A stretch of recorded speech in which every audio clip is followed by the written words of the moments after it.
سلام و عرض ادب و احترام، امیدوارم حالتون خوب باشه. اینجا کانال اسکیلگرام، من نیما هستم. هدف من اینه که این کانال رو تبدیل به دانشگاه جامع مهارت آموزی کنم. لطفاً با لایک ها و سابسکرایب هاتون از این ایده من حمایت کنید. امروز در خدمتتون هستم با آموزش کامل و جامع لینکدین، پلتفرمی که حدود 3 تا 4 ساله که توش فعالیت میکنم و خیلی مفیده و تونستم با خیلی از اساتید دانشگاه و شرکت ها باش در ارتباط باشم و قرار امروز واسه شما در رابطه با اینکه کلا لینکدین چیه و چطور میتونیم توی اون ثبت نام کنیم و توی اون به صورت حرفه‌ای فعالیت کنیم صحبت کنم. لطفاً تا آخر این ویدیو همراه من باشید. خب دوستان، اول بایستی خدمت شما شرح بدم که کلا لینکدین چیه.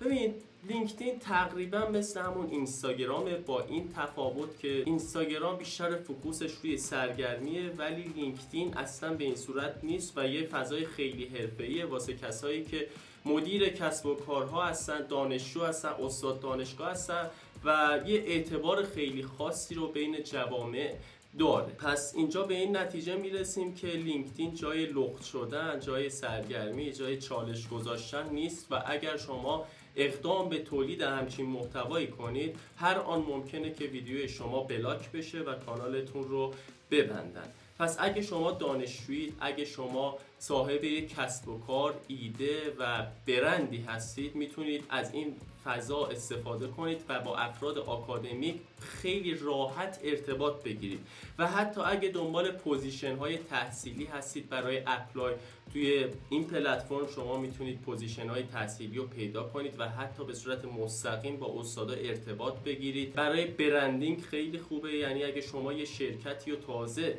ثبت کردید و میخواید که اونو به مردم و اساتید دانشگاه، به افراد آکادمیک بشناسونیدش، میتونید از این پلتفرم استفاده کنید. به طور مثال یه دانشجوی شیمی اومده یه کد شیمیایی رو درست کرده و ثبت شرکتش رو انجام داده، ولی افراد خیلی کمی شرکتش رو میشناسن.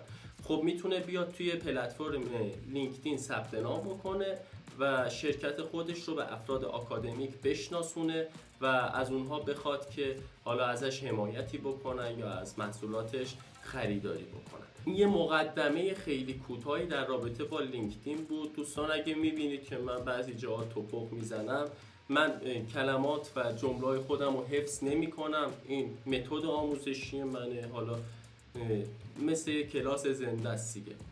بریم ببینیم که ما چطور میتونیم توی لینکدین ثبت نام بکنیم.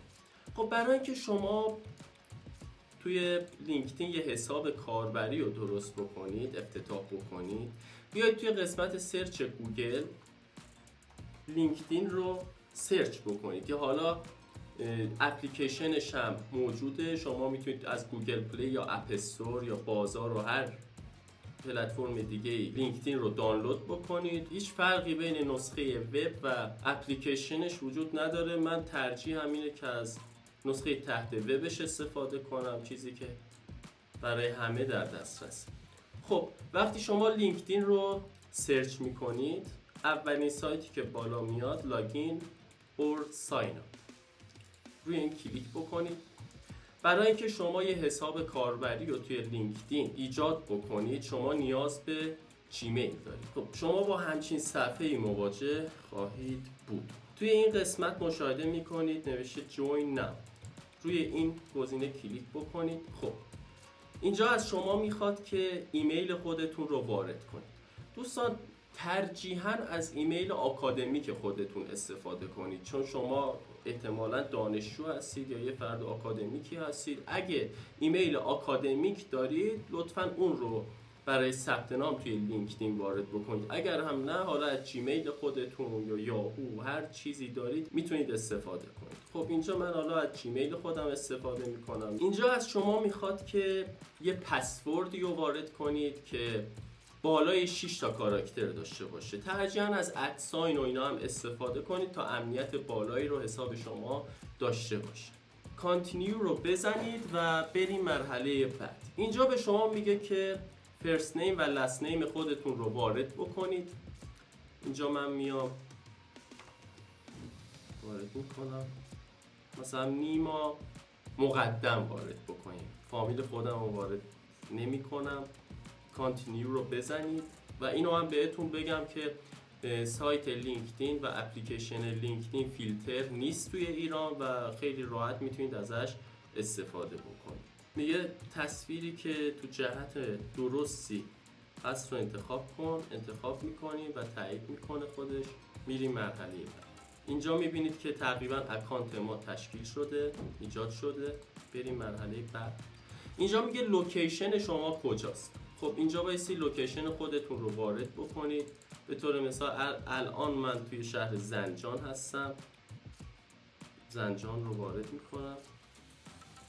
ببینید اینجا خودش به صورت خودکار میاره زنجان پروینس ایران.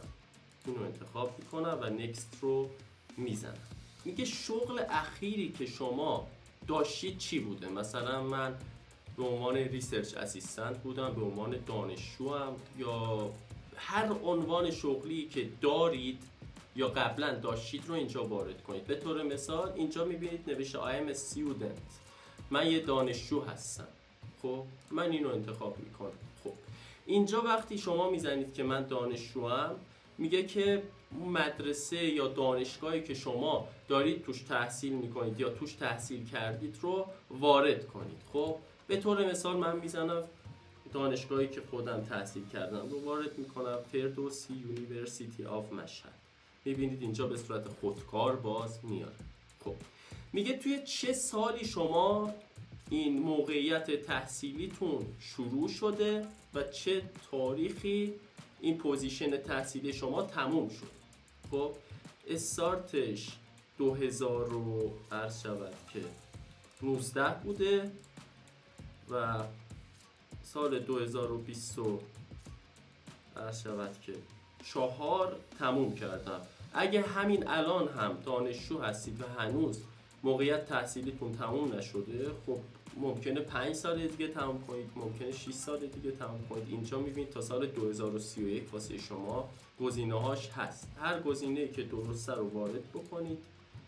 حواستون باشه که اطلاعات غلطی رو وارد نکنید. این قسمت هم که میبینید نوشته I'm over 16، یعنی من بالاتر از 16 سال سن دارم.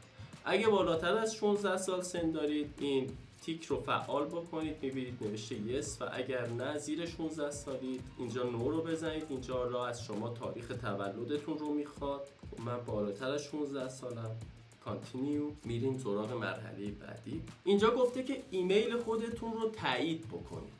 یه رمزی رو قراره به ایمیلی که موقع ثبت نام وارد کردید بفرسته. شما اون کد رو اینجا وارد کنید و این رو تایید بکنید.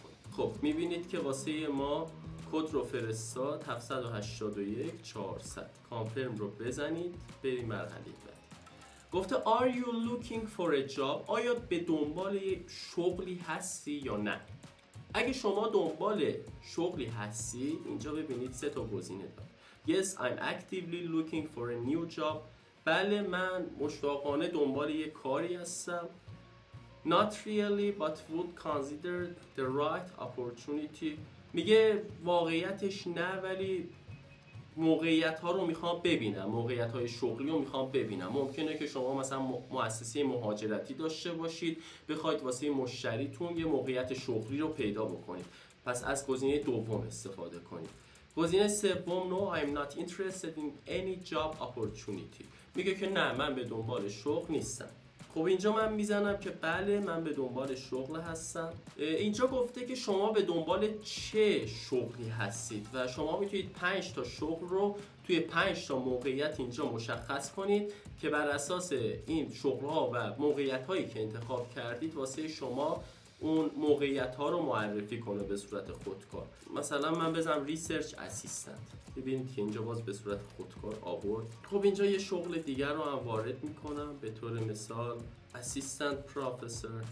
ممکنه که من به دنبال یه شغلی باشم که هم دانشجوی ارشد باشم و هم توی اون آزمایشگاه یا تو اون جایی که دارم تحصیل میکنم کار بکنم. خب اینجا مثلا میزنم مستر استودنت. حالا هر شغلی، هر موقعیتی که شما میخواید رو میتونید تا 5 تا اینجا وارد بکنید.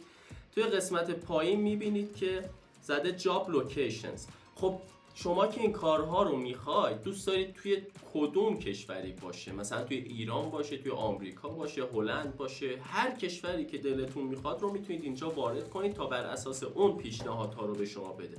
مثلا من میزنم پولند، ایران، مثلا یونایتد استیتس، ایتالیا رو بزنیم. این قسمت رو میبینید که نوشته I'm open to remote work، یعنی من قادر به انجام کارم از راه دور هستم. اگه شما دورکاری میخواید این تیک رو فعال بکنید و اگه نه این تیک رو فعال نکنید. بریم گزینه بعدی next.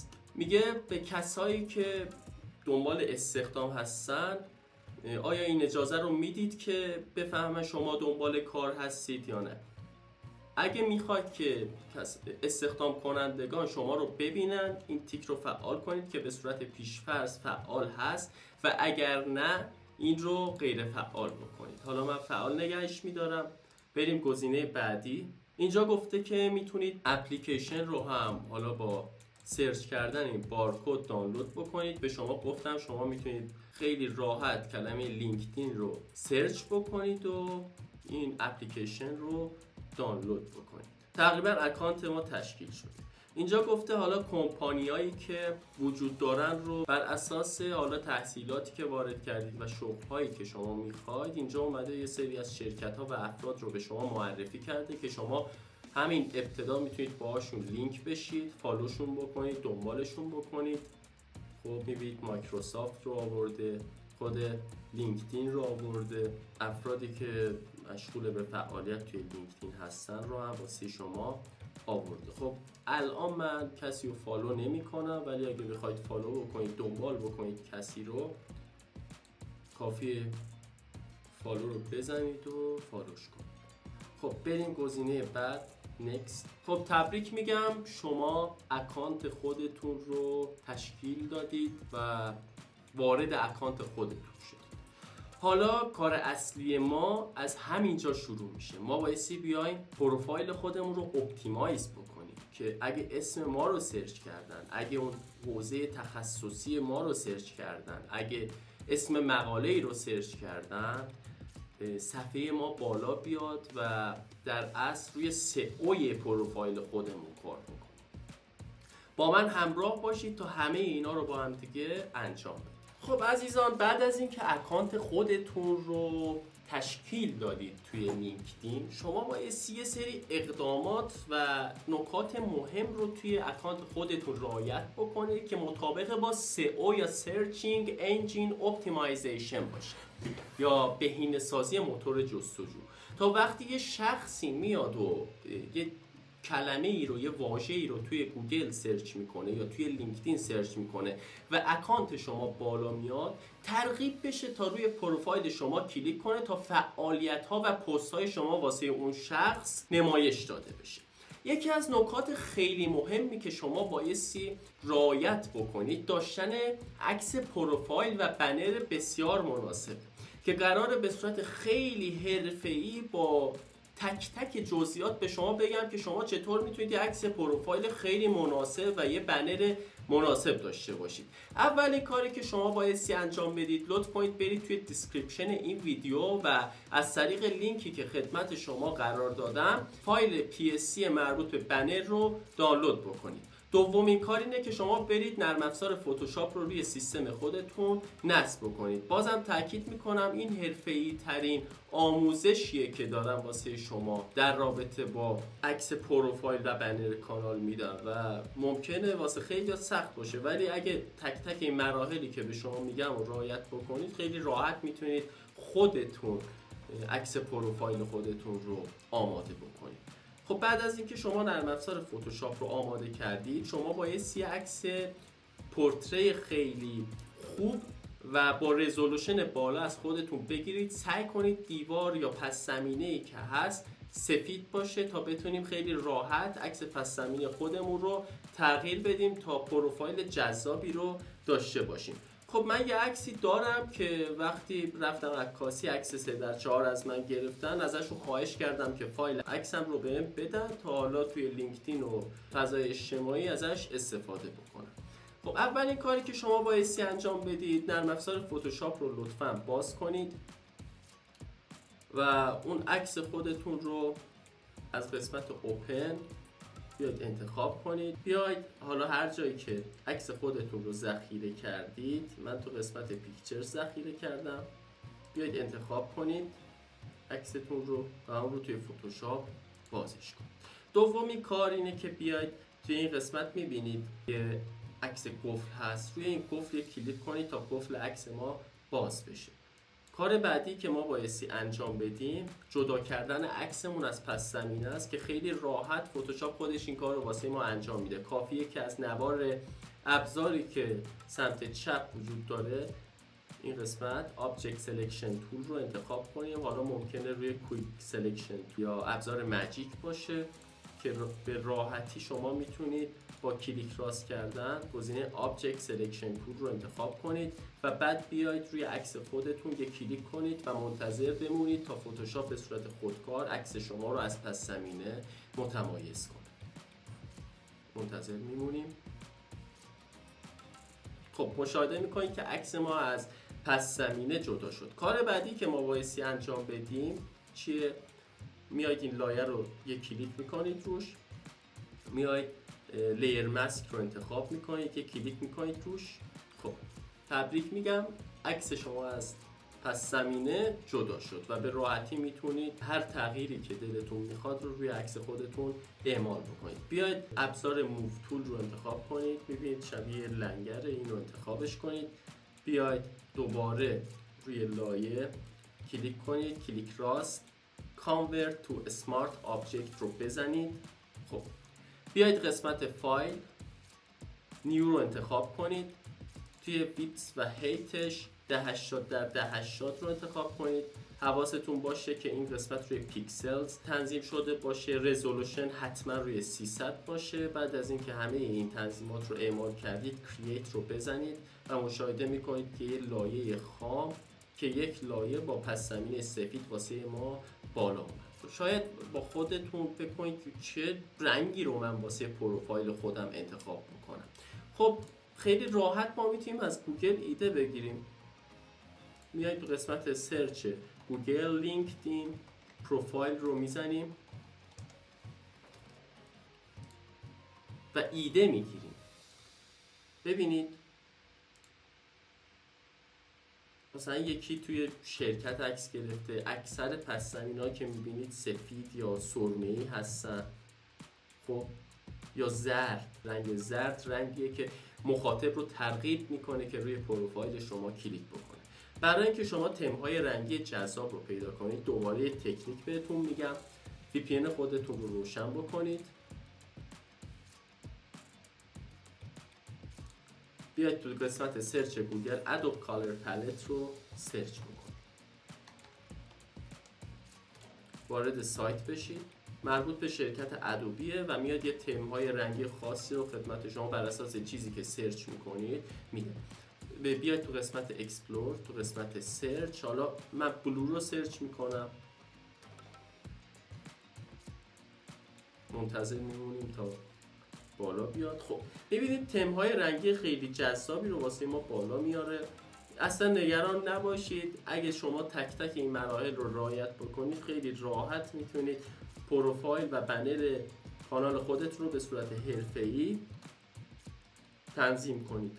خب میام روی این کلیک میکنم، مشاهده میکنید که هر رنگ زیرش یه سری کدا با هشتگ وجود داره که وقتی ما میریم روی این کدا کلمه کپی واسه ما ظاهر میشه که اگه روش یه کلیک ساده بکنیم سریع خودش کپی میشه. میایم تو نرم افزار فتوشاپ، خب این لایه رو انتخاب میکنیم، کلیک راست میکنیم، Blending Options رو انتخاب میکنیم، میایم تیک گزینه Color Overlay رو انتخاب میکنیم. این قسمت ببینید که رنگ واسه ما ظاهر شده.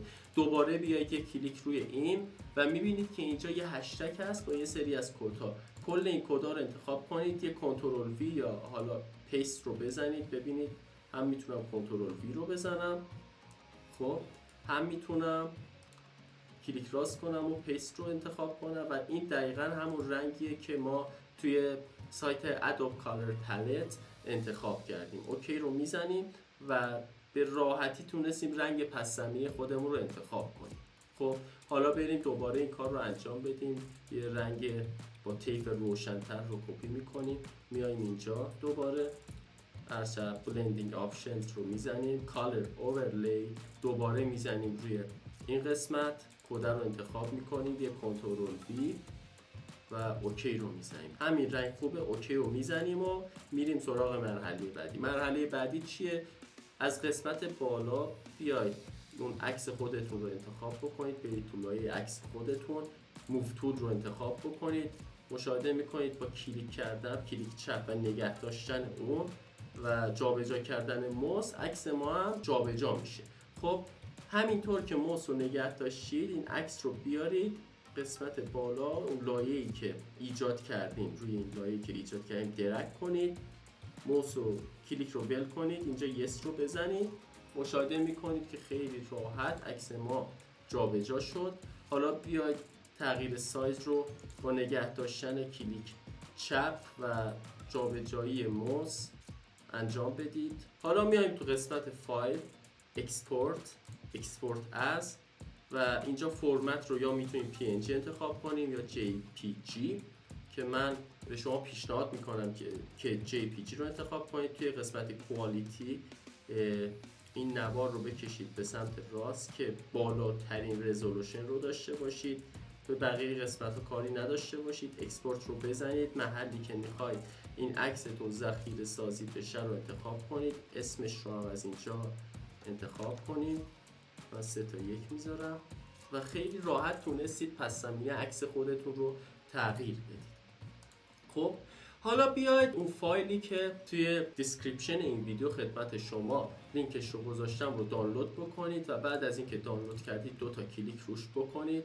حواستون باشه که بایستی نرم افزار فتوشاپ رو روی سیستم خودتون داشته باشید تا این فایل واسهتون بالا بیاد. خب یه همچین صفحه‌ای واسه شما ظاهر میشه که میتونید با گزینه کنترل و مثبت و منفی شما زومین و زوم اوت کنید و تک تک جزئیات این بنر قابل تغییر هستش و اگه روی تک تک این جزئیات، روی تک تک این متن شما 2 تا کلیک کنید، ببینید که هایلایت میشه و میتونید اسم خودتون رو مثلا بنویسید. به طور مثال میزنم که علی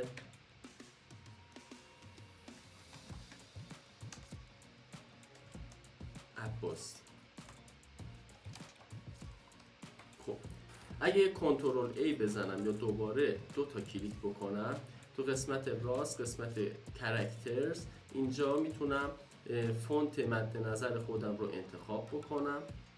مشاهده میکنید فونتم رو انتخاب میکنم و توی این قسمت میبینید دوباره وقتی کلیک میکنم روی متن اینجا هایلایت میشه واسم. ببینید روی علی عباسی من کلیک میکنم، اینجا واسم هایلایت میشه. دوباره کلیک راست میکنم، بلندینگ آپشنز رو میزنم، توی قسمت کالر اورلی دوباره میتونم رنگ متن خودم رو تغییر بدم خیلی راحت.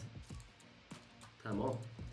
توی این قسمت ها شما میتونید اون مهارت هایی که دارید، اون کارهایی که بلدید، جایی که کار میکنید و جایی که دانشجو هستید رو حالا وارد بکنید. حتی میتونید متن فارسی بنویسید و همونطور که گفتم از این طریق شما از این قسمت کاراکتر شما میتونید فونت خودتون رو هم تغییر بدید. تک تک این جزئیات قابل تغییرن و میتونید حذفشون کنید. مثلا من روی این وکتورها یک کلیک میکنم، دیلیت رو میزنم، دیلیت میشه. خب چون رشته من شیمی بود وکتورها رو انتخاب کرده بودم. برای اینکه شما بتونید اون PNG ها و وکتورهای مربوط به رشته و فیلد خودتون رو به صورت رایگان دانلود بکنید، بیاید وارد سایت vecteasy.com بشید. توی قسمت سرچش این قسمت PNG رو انتخاب بکنید. به طور مثال من بیزنس رو انتخاب میکنم و اینتر رو میزنم. هر وکتوری که مربوط به بیزنس باشه رو واسه من بالا بیاره. برای اینکه شما به صورت رایگان بتونید این PNG ها رو دانلود بکنید و اون PNG هایی که به صورت رایگان هستن واسه شما نمایش داده بشن، توی قسمت لایسنس تایپ فری لایسنس رو انتخاب میکنید، دوباره ثبت میکنید و اینجا کلی وکتور رایگان واسه شما بالا میاد که میتونید با کلیک روی اونها و فری دانلود این PNG ها رو دانلود بکنید. 3-4 ثانیه طول میکشه تا دانلود بشه. وقتی دانلود شد دوباره میاید، حالا اون فایلی که دانلود شده رو درگ میکنید، کلیک میکنید روش نگه میدارید و منتقلش میکنید روی فایل خودتون. مشاهده میکنید به این صورت. محلش رو تنظیم میکنید، سایزش رو تغییر میدید به این صورت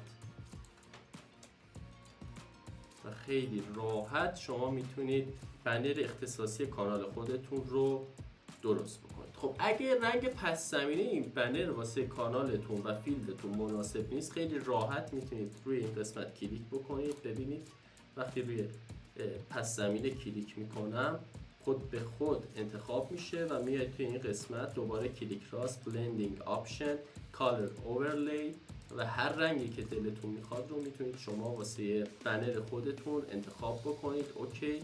و حالا دوباره خروجی گرفتنش هم به اون صورت، فایل، اکسپورت از، میاد JPG یا PNG رو انتخاب میکنید، رزولوشن رو میبرید بالا و اکسپورت رو میزنید و محل ذخیره سازی رو انتخاب میکنید و خیلی راحت پروفایل و بنر خودتون رو اختصاصی و به صورت کاملا حرفه‌ای طراحی میکنید.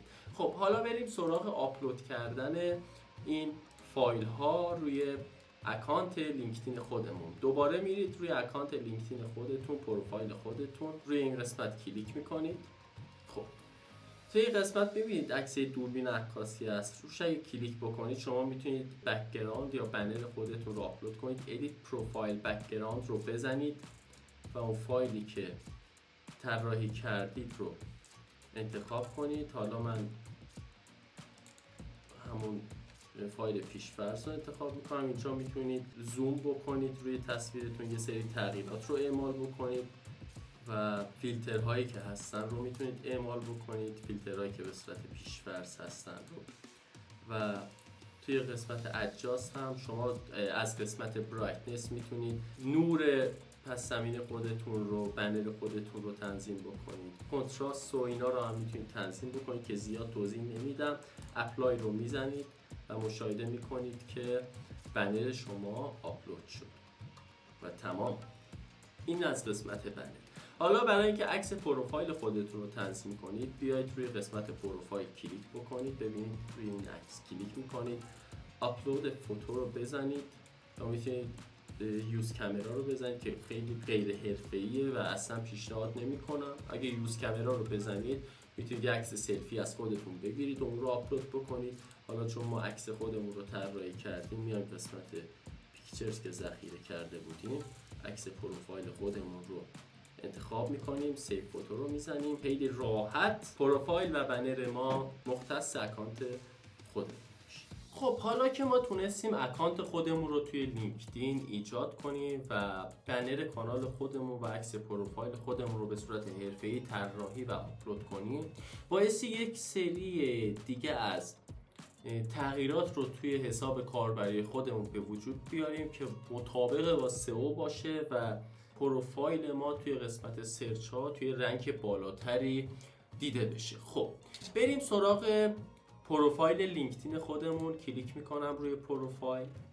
خب بیایم حالا دونه به دونه اینجا میریم و قسمت های مختلفش رو هم خدمت شما آموزش میدم. خیلی از قسمت ها رو داره لینکدین که من توی 3-4 سال استفاده از اون کلا باهاشون سر و کار نداشتم و استفاده نکردم. خب و نیازی هم نیستش که از اون استفاده کنید. خب میریم تو قسمت اوپن تو.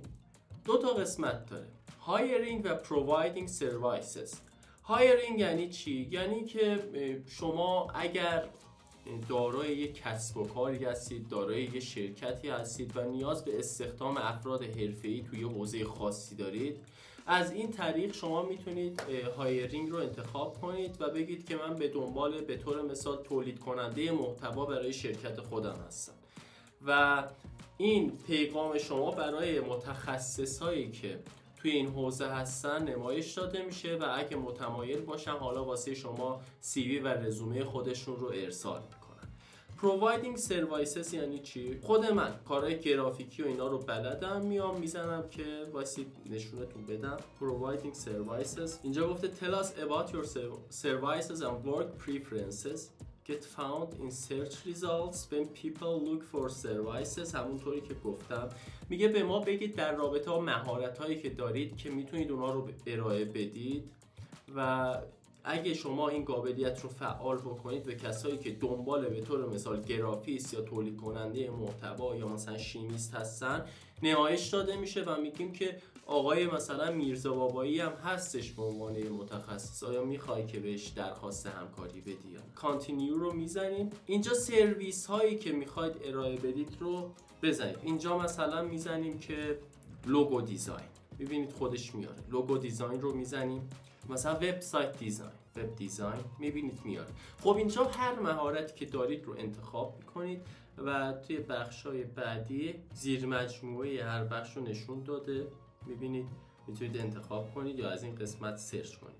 داون رو میزنید و لوکیشنی که میخواید کار بکنید، مثلا اینجا من زدم زنجان. خب اگر I'm available to work remotely رو انتخاب کنید یعنی که من توانایی کار کردن از راه دور رو هم دارم. خب این رو هم اوکی میکنیم. مثلا یک گرافیست نیازی نداره که حضوری کار بکنه، تو خونش میتونه بشینه حالا کارهای گرافیک خودش رو انجام بده، یا یه طراح وبسایت و اینا نیازی نداره که توی شرکت باشه. توی این قسمت هم میایم مقدار پولی که به ازای هر ساعت کار کردن از کارفرمامون میخوایم دریافت کنیم رو وارد میکنیم. اگه تیک کانتکت فور پرایسینگ رو بزنید یعنی که قیمتش توافقیه و بایستی پروژه رو بدونم چی به چیه، چقدر سخته. خب اگه قیمت مشخصی کارتون نداره این گزینه رو فعال بکنید. پابلیش رو میزنید و کسایی که دنبال مهارت‌های شما هستن میتونن بهتون پیام بدن و ریکوست هاشون واسه شما نمایش داده میشه و میتونید خیلی راحت از کارفرماهاتون کار بگیرید و از لینکدین پول در بیارید. یه نکته خیلی مهمی که داره برای اینکه کاملا از خدمات لینکدین شما بهره مند بشید بایستی لینکدین پریمیوم رو فعال بکنید که با پرداخت یه مقدار هزینه ماهانه میتونید از همه قابلیت‌ها استفاده کنید و کارفرما به صورت مستقیم به شما پیام بدن. ولی اگه نه توی قسمت نوتیفیکیشن ها که بهتون میخوام آموزش بدم درخواستاشون میاد، اسماشون رو کپی کنید برید تو قسمت سرچ که بازم میخوام بهتون بگم اسم اون شخص رو سرچ کنید و درخواستتون رو بهش صادر کنید و بگید که فلانی من میتونم کار تو رو انجام بدم به این قیمت و این شکلی. اوکی، سرویس دادن و پول گرفتن توی لینکدین رو خدمت شما آموزش دادم. بریم قسمت اد پروفایل سکشن که یکی از مهمترین بخشاییه که شما بایستی این بخش رو توی اکانت خودتون تکمیل کنید و رزومه خودتون و جایی که کار کردید، مهارت‌هایی که دارید رو اینجا وارد می‌کنید. حتما این کار رو انجام بدید وگرنه اکانت شما به هیچ دردی نمیخوره و نمیتونن تشخیص بدن که شما توی چه فیلدی دارید کار میکنید، چه مهارت‌هایی دارید و همچین چیزا. خب میاید تو بخش منوال ستاپ که تنظیمات دستیه. اینجا اد about رو بزنید و تا 2600 تا واژه شما میتونید در رابطه با خودتون بنویسید. برای این کار شما میتونید از چت جی پی تی استفاده کنید. برید بگید که مثلا من نیما میرزا بابایی هستم، من دانشجوی شیمی بودم، الان فارغ التحصیل شدم، همچین مهارت‌هایی رو دارم، لطفاً یک اباوتی برای لینکدین من بنویس که اپتیمایز شده باشه، بهینه شده باشه و همه این مهارت‌ها جمله بندی شده باشه تا کسایی که میان پروفایل لینکدین من رو مشاهده میکنن بهشون نمایش داده بشه.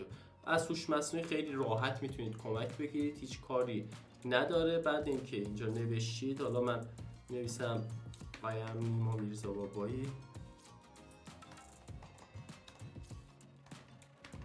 اینجا مهارت هایی که دارید رو اضافه میکنید. خب تو قسمت اسکیلز میریم سراغ مهارت ها. چه مهارت هایی شما دارید؟ مثلا من عکاسی بلدم، مثلا فوتوگراف، به طور مثال HPLC بلدم که تو رشته شیمیه، های پرفورمنس لیکوید کروماتوگرافی، لوگو دیزاین رو هم وارد میکنیم. خب اینجا هر مهارتی که دارید و توش فولید رو وارد بکنید که اگه یک شخصی مثلا بیاد فوتوگرافر رو سرچ کنه پروفایل شما واسش نمایش داده بشه. اوکی؟ اینجا هم میاد بر اساس پروفایلی که شما دارید یه سری از مهارت ها رو پیشنهاد میکنه که اگه میبینید مهارت ها رو دارید با کلیک کردن روش میتونید به مهارت هاتون اضافه کنید و بعد از انجام این کارها سیو رو میزنیم. دوباره میریم Add Profile Section. خب بیایم education خودمون رو، تحصیلات خودمون رو وارد کنیم. گفته اسکول، توی کدوم دانشگاه یا توی کدوم مدرسه یا توی کدوم مؤسسه شما در حال تحصیل هستید یا تحصیلاتتون تموم شده. به طور مثال وارد میکنیم فردوسی و اگه مؤسسه یا دانشگاهی که شما توش تحصیل میکنید دانشگاه شناخته شده ای باشه، اگه چند تا واژه از اون رو وارد بکنید اسمش بالا میاد، میتونید انتخاب کنید و توی قسمت دیگری میگه که چه مقطعی هستید شما. بچلور میشه لیسانس، مستر میشه ارشد و پی اچ دی هم دکترای تخصصیه که حالا هر مقطعی دارید. مثلا من بزنم مسترز دیگری و توی قسمت فیلد آف استادی میگه فیلد شما چیه، توی چه فیلدی دارید کار میکنید. مثلا دراگ دلیوری کار میکنید، مثلا دراگ دیزاین، فارماسیوتیکس اند دراگ دیزاین. خب مثلا این ارگانیک کمیستری. میبینید اینجا فیلدی که توش تخصص دارید رو وارد میکنید. استارت دیت همونطور که گفتم یعنی تاریخ شروع این مقطع تحصیلیتون کی بوده و end date یعنی اینکه تا چه زمانی مقطع شما ادامه پیدا میکنه یا کی تموم شده مقطع شما. و اینجا فعالیت هایی که داشتید رو اضافه بکنید. توی قسمت description هم توضیحاتی که دارید رو اضافه بکنید.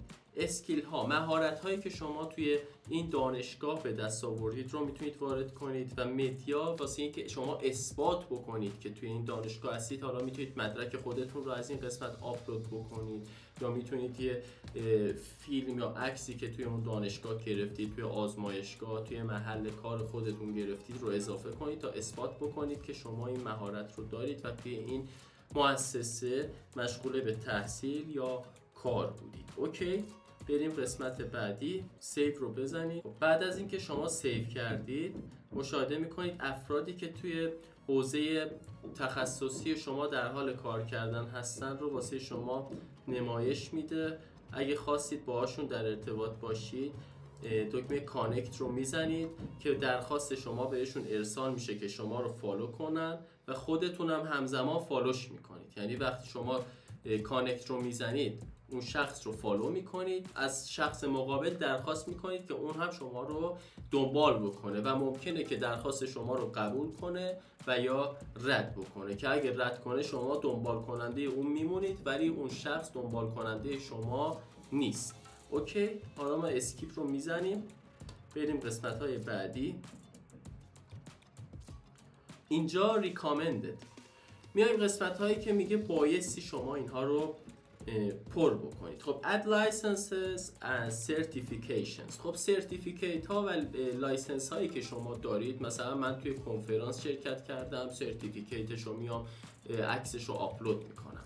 مدرک تحصیلیمو گرفتم، خب میام آپلود میکنم. مقاله ای دارم میام توی این قسمت عرض شود که آپلود میکنم. خب توی اینجا پروژه هاتون رو میتونید وارد کنید. اینجا اد کورسز، دوره هایی که شرکت کردید و سرتیفیکیتش رو دریافت کردید رو میتونید وارد کنید و اینجا هم اد ریکامندیشنز که ریکامندیشن یا توصیه نامه هایی که شما دریافت کردید رو میتونید توی این قسمت وارد کنید. بعد از انجام اینها تقریبا پروفایل شما تکمیله و شما آماده فعالیت توی لینکدین هستید. بریم ببینیم بقیه قسمت هاش به چه صورت هست. خب حالا بریم ببینیم چطور میتونیم با سایر دانشجوها، اساتید دانشگاه و متخصصین فیلد و رشته خودمون ارتباط برقرار کنیم، بهشون پیام بدیم و درخواست‌های خودمون رو بهشون ارسال کنیم. برای این کار ببینید تو قسمت بالا این قسمت سرچ، شما یا اسم اون شخص، اسم اون شرکت یا فامیلش رو حداقل بایستی بلد باشید. به طور مثال من میام اینورگانیک کمستری رو توی بخش سرچ لینکدین جستجو میکنم و توی این قسمت میبینید که شما میتونید خیلی راحت فیلتر کنید چیزی که میخواید رو. آیا شما پست هایی که در رابطه با اینورگانیک کمستری هستن رو میخواید یا گروه هایی که در رابطه با این فیلد هست. خب روی گروه کلیک میکنیم، مشاهده میکنید گروه هایی که در رابطه با شیمی معدنی هستن رو واسه ما نمایش میده که مثلا اینجا شیمی معدنی محاسباتیه. میتونید خیلی راحت توی گروهش جوین بشید، درخواستتون واسه ادمین اون گروه صادر میشه و اگه اوکی باشه تایید میکنن و شما عضو این گروه میشید. See all groups رو میزنیم و مشاهده میکنید که هر گروهی که در این باره هست رو واسه ما نمایش میده. توی اینجا مثل سرچ گوگل گروه های خیلی زیادی هستن که شما بسته به علاقه و نیازاتون میتونید اونها رو دنبال بکنید. اگر شما روی پیپل بزنید، افرادی که توی این فیلد مشغول به فعالیت هستن رو واسه شما نمایش میده که خیلی راحت میتونید باهاشون ارتباط برقرار بکنید.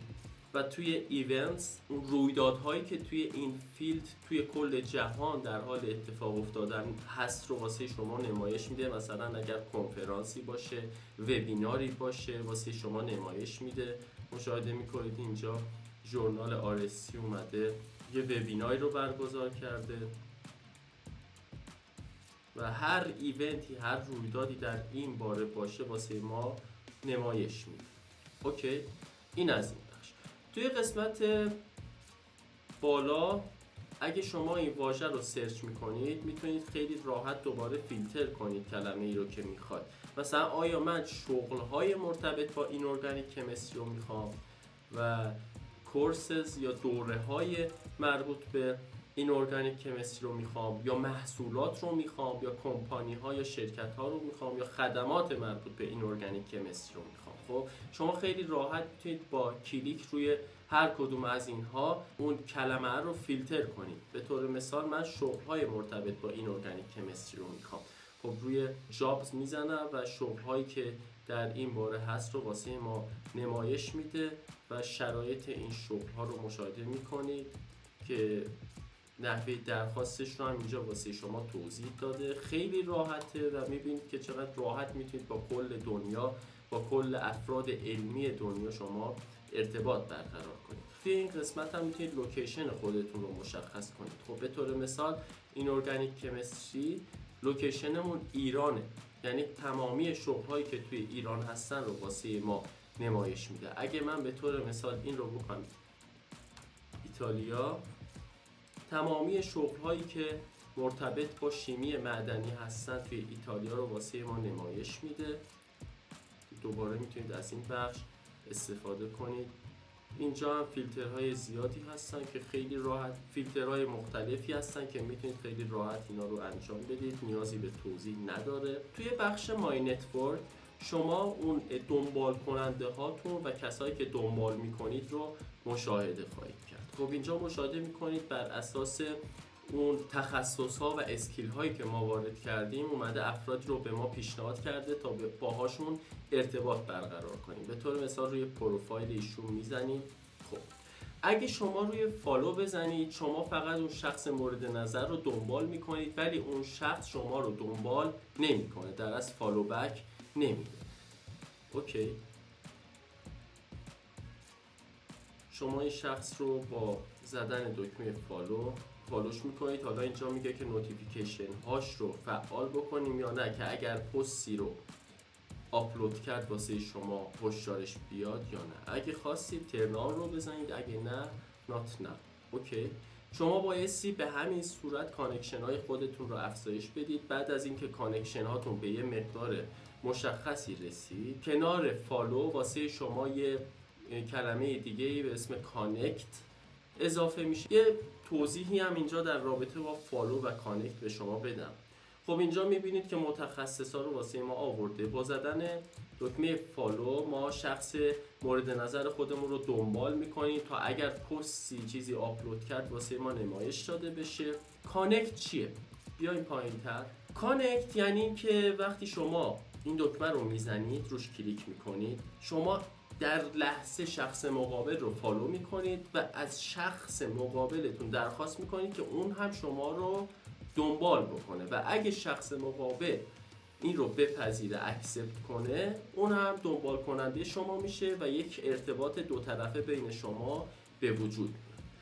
بعد از اینکه ارتباط دو طرفه به وجود اومد، شما خیلی راحت میتونید برید وارد پیج شخص مقابل بشید، حالا پستاش رو ببینید.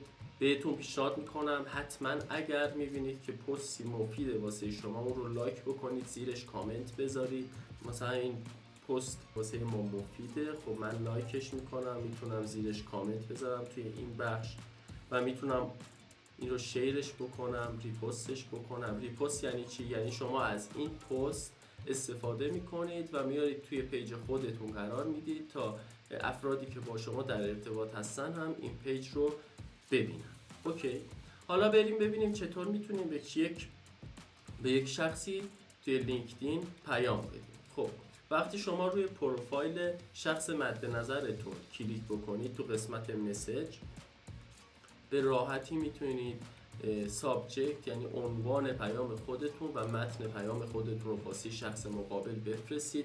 خیلی از اساتید دانشگاه توی لینکدین هستن و مشغول به فعالیت هستن. شما خیلی راحت میتونید باهاشون از طریق قسمت مسیج ارتباط برقرار کنید و حالا درخواست خودتون رو واسه شون بفرستید. خب دوستان، آموزشی که من قرار بود به شما بدم تموم شد. امیدوارم که تونسته باشم یکی از کاملترین آموزش‌های لینکدین رو توی یوتیوب فارسی زبان تولید کرده باشم. لطفاً اگه می‌بینید که این ویدیو واسهتون مفیده، کانال من رو سابسکرایب کنید تا از ایده‌های من حمایت بکنید و هر ایده‌ای برای تولید محتوا دارید یا هر سوالی دارید توی کامنت ها ازم بپرسید. در سریع‌ترین زمان ممکن جوابتون رو خواهم داد. مرسی که هستید دوستان. خدا نگهدار.